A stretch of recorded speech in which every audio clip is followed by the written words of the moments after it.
ইস্যুটা মূলত ছিল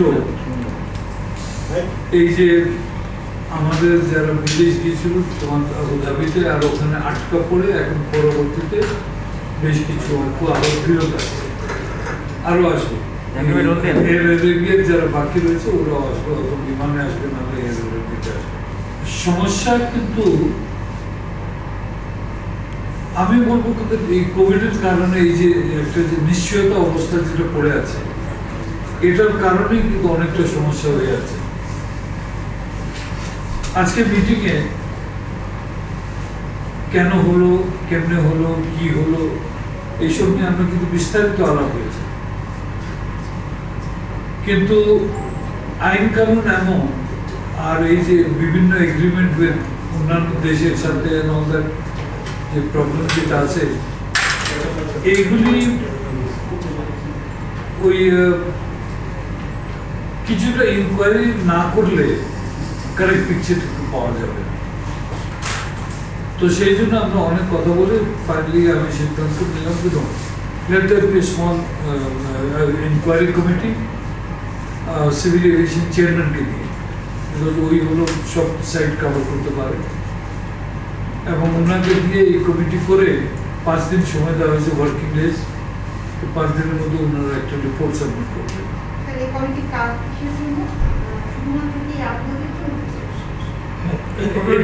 এই ঘটনা মূলত ঘটনা যেটা ঘটেছে, ওরা যে আটকালো আর আবার ওখান থেকে ফেরত আসলো, ওদের জন্যই মূলত। বিকজ সত্যি কথা বলতে গেলে এই পুরো ঘটনার সাথে জড়িত যেটা আছে, কিন্তু এরা যারা গেল, ওরা ফেরত আসলো, ওদের তো নিশ্চয়ই একটা ক্ষতি হয়েছিল। এখন আমরা যদি ফিউচারের জন্য এটা ক্লিয়ার কাট যদি একটা সিদ্ধান্ত না নেই, তাহলে এই সমস্যা আবার হবে। আর আমাদের উদ্যোগ নেওয়ার মূল উদ্দেশ্য ছিল ধরা পড়বে তো আমার শ্রমিকরা, আর আমরা কিন্তু চাই না শ্রমিকরা যে এই সমস্যাতে গিয়ে পড়ে। জানতে চাওয়ার মধ্যে হচ্ছে যে এই সমস্যাটা আমরা তো এখনো উদ্ঘাটন করতে পারিনি, যে এরা কেন ফেরত আসলো। ফেরত আসলো মূলত ওই দেশে ওনারা কিন্তু এয়ারপোর্ট থেকে ওদেরকে ফেরত পাঠিয়েছে বিভিন্ন অজুহাত দেখিয়ে। বিভিন্ন অজুহাতের মধ্যে আই থিঙ্ক মেন কি বলে এপিআই বলে একটা জিনিস আছে, অ্যাডভান্স প্যাসেঞ্জার ইনফরমেশন। এখন ওনারা বলল যে ওদের অ্যাডভান্স এপিআই ছিল না। এপিআই এর সাথে আরেকটা আছে এখানে আইসিএ বলে, আইডেন্টিটি অ্যান্ড সিটিজেনশিপ অ্যাপ্রুভাল। এটা কিন্তু এদের রিসেন্টলি যেটা করা হয়েছে, ওটা যদি তুমি ফিল ইন করে দাও, এটা মূলত যারা ওখানে অলরেডি আছে ওদের জন্য। তো ওটা কিন্তু অনলাইন ফিল আপ করে নিয়ে তুমি তোমার ক্লিয়ারেন্স পেয়ে যেতে পারো। যারা গেছে এনারা যদি, এটা কিন্তু দায়িত্ব মূলত ওদের নিজেরই, প্যাসেঞ্জার। আমার আইসিএ ক্লিয়ারেন্স যদি আমাকে নিতে হয়, then I have to do it, online করতে হয়। আইসিএ ক্লিয়ারেন্স থাকলে বা না থাকলে ওনারা কিন্তু না করে দিতে পারে। আর এর সাথেও তোমার এপিআই, এপিআই মূলত এয়ারলাইনদের দায়িত্ব। Airline is suppose to give the clearance information যে দেশে যাবে। তো সাবজেক্টের মধ্যে যেটা বললাম, অনেক সমস্যা যেটা হয়ে যাচ্ছে, এপিআই হলো বিমানের, মানে এয়ারলাইন, বিকজ এয়ার আরেবিয়া এখানে আছে। আমি শুধু বিমানকে টার্গেট করে বলতে চাই না। ওনারা বলে এপিআই না পাঠানো পর্যন্ত তোমার কি বলে ওটা বাইরে হবে না, বোর্ডিং পাস বাইরে হবে না। এটা কিন্তু যেহেতু ওদের কম্পিউটারাইজ সিস্টেমে এরকম আছে, তো বোর্ডিং পাস যখন বেরিয়েছে তাহলে তো ওদের সবকিছু ঠিক আছে, এটা তো হিসাবে বলে। কিন্তু কথা হলো যদি সবগুলি ঠিক থাকে তাহলে ওনারা ফেরত পাঠালো কেন? সো এটা ওই মুরগি আর ডিমের চক্করে পড়ে যাচ্ছে, যার জন্য আমরা ওই সিদ্ধান্ত নিলাম যে দেখুন, let there be inquiry committee and let them ওই যাকে বলে কি আইডেন্টিফাই দ্য প্রবলেম। আমি এখানে দোষ বলবো না, আমি বলবো আইডেন্টিফাই দ্য প্রবলেম। এখানে কিন্তু কোনো দোষাদোষির ব্যাপার না, বিকজ বলা যায় না একটা যারা ফেরত এসছে ওদের যদি পেপার ইনকমপ্লিট থাকে, যদি থাকে তাহলে তো ওখানেও একটা দোষ বলতায়, কিন্তু তারপরে সাথে সাথে প্রশ্ন চলে আসে তো যদি ইনকমপ্লিট থাকে তাহলে বিমান ওদেরকে তুলে কেটে, কিন্তু আমি এটার ওই সুতার আমি শেষ এন্ডটা কিন্তু এখনো বাইর করতে পারিনি, যার জন্য এটা আমরা করেছি। স্যার, তাহলে এখন যে 68 জন বসে আছে, এটা তো একটা মানে বলাই যায় যে তারা ওখানে বসে আছে এক ধরনের দাবি নিয়ে, যে তাদের যে ক্ষতি হয়েছে সেটা ক্ষতিপূরণ চাওয়া যায়। হ্যাঁ, তো ক্ষতি হয়েছে কি হয়নি ওটা তো দেখতে হবে। তারা তো স্যার ফেরত আসছে স্যার, এখন তারা কি করবে স্যার? খরচ হয়েছে, তারা ফেরত চলে এসছে, টাকাটা মার যাবে, যদি তারা এয়ারপোর্ট থেকে বের হয়ে যায় তাহলে তাদের এখন কি হবে? ওটা তো আমরা দেখবোই, সেই জন্য বললাম না ইনকোয়ারি না হওয়া পর্যন্ত। সেটা তো 5 দিন। হ্যাঁ, সেটা তো 5 দিন। 5 দিন। স্যার স্যার এরা তাহলে এখন কি করবে স্যার, যারা এয়ারপোর্ট এখন অবস্থান করছে ওরা কি করবে?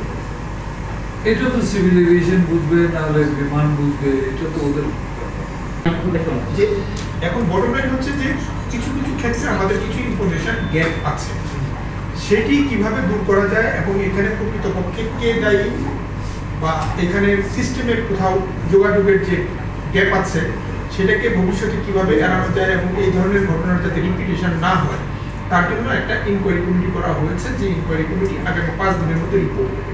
আপনার আরেকটা কোশ্চেন হচ্ছে যে তাহলে যারা ফিরে এসছে বা ফিরে আসবে তাদের কি ব্যবস্থা হবে, তাদের বিষয়ে আলোচনা হয়েছে অনেক বিস্তারিতভাবে, মাননীয় মন্ত্রী সেটা উপস্থাপন করেছেন। বিশেষ করে এটা যেহেতু আমাদের প্রবাসী কর্মী, তাদের জন্য আমাদের আলাদা কনসিডারেশন আছে। সেখানেও বলা হচ্ছে তারা যাতে সহজে প্রয়োজনে সরকারি ব্যবস্থাপনায় যেতে পারে কিনা বা সাশ্রয়ী মূল্যে যেতে পারে কিনা এই বিষয়টি আমরা পরীক্ষা করে দেখব। একটু যুক্ত করি, না, আগে এই 5 দিন স্যার, এই 5 দিনের কি হবে? 5 দিনের ফ্লাইট কি যাবে না, ওরা কিভাবে যাবে, কোন নিয়মে যাবে? এটা এখন নিশ্চিত সেটা- করতে হবে। এই 5 দিন তদন্ত রিপোর্ট পাওয়ার আগে এই 5 দিন তারা যাবে কিভাবে, কোন 5 নিয়মে? দিনে যাবে না, না, 5 দিনে যারা ওই যে দুবাই থেকে because আপনি তো হিসাব দেখি না, বুঝছেন না।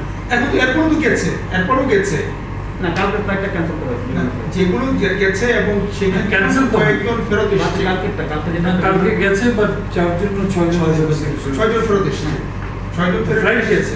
এখন কেন ফেরত এসেছে সেই জিনিসগুলো তাদের কাছেও স্পষ্ট না, যে কি কারণে এক্স্যাক্টলি এই 6 জনকে ফেরত দেওয়া হয়েছে। তো এই জন্যই আমাদের একটা ফ্যাক্ট ফাইন্ডিং করা দরকার, এবং এটি আমাদের মাননীয় মন্ত্রী এবং অন্যান্য মন্ত্রী ওখানে বলেছেন যে এই বিষয়গুলো সুরাহা করার জন্য আমাদের আপনারা যে এটা বললেন কূটনৈতিক উদ্যোগ পাশাপাশি চলবে, যে এখানে কোনো ধরনের সমস্যা আছে কিনা, যে কেন এরকম হচ্ছে। মূল কথা হচ্ছে যে আমরা এবং সকল মন্ত্রণালয় এই সমস্যাটা সম্পর্কে ওয়াকিবহাল এবং এটা সমাধান করার জন্য আমরা সিনসিয়ারলি কাজ করছি। স্যার এমবিসির কাছে কোনো প্রপার কোনো তথ্য নাই?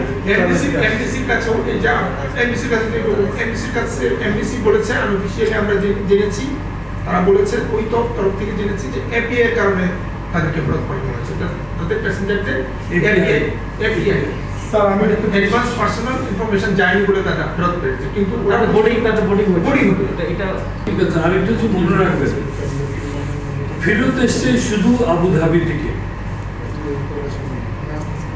এয়ার আরেবিয়া হলো তোমার আবুধাবির রাজাদের এয়ারলাইন। এয়ার আরেবিয়া থেকেও কিন্তু মানুষ ফেরত এসছে, বিমান থেকেও এসছে। বিমান কিন্তু তোমার দুবাইতে ফ্লাইট করছে, এমিরেটস দুবাইতে ফ্লাইট করছে, আর কে করছে যাই না, বাট শারজাতে করছে। ওখান থেকে তো কোনোটাই ফেরত আসেনি। সেই জন্য বলছি যে এখানে বিষয়টা যার জন্য ইনকোয়ারিটা একটু বেশি প্রয়োজন, যে why it has happened only and it is happening Abu Dhabi থেকে। তো এখন নেক্সট কোয়েশ্চেন কামস কি দ্যাট আর যে না হয়, আমাদের তো সবসময় চেষ্টা থাকে যে এরকম ঘটনা যে না ঘটে, একটাও যে না ঘটে, বিকজ যে কেউ ফেরত আসলে ওটা আমাদেরই ক্ষতি। হয়তো আমাকে গাইড দেবে, আর নাহলে ও বেচারা একেবারে শেষ হয়ে যাবে। তো either way it is not acceptable. তো এটার জন্য আমরা যে কয়েকটা যে প্রসেস যেটা ফেলেছি, দ্যাট ইজ এগেন তোমার এই ইনকোয়ারির সাথে আমি বারবার কিন্তু ঘুরে ফিরে ইনকোয়ারিতে আসছি, বিকজ ওটা না দেখা পর্যন্ত আমরা কারেক্ট পিকচারটা পাওয়া কিন্তু মুশকিল। ওটা হয়ে গেলে তারপর definitely we will take action so that এটা যে কোনো পুনরাবৃত্তি যে না হয়, এটা you can rest assured. Because আমি চাই না যে আমার শ্রমিক যাবে আর ঘুরে আসবে, হ্যাঁ মাস পর থেকে দিস ইজ নট রাইট।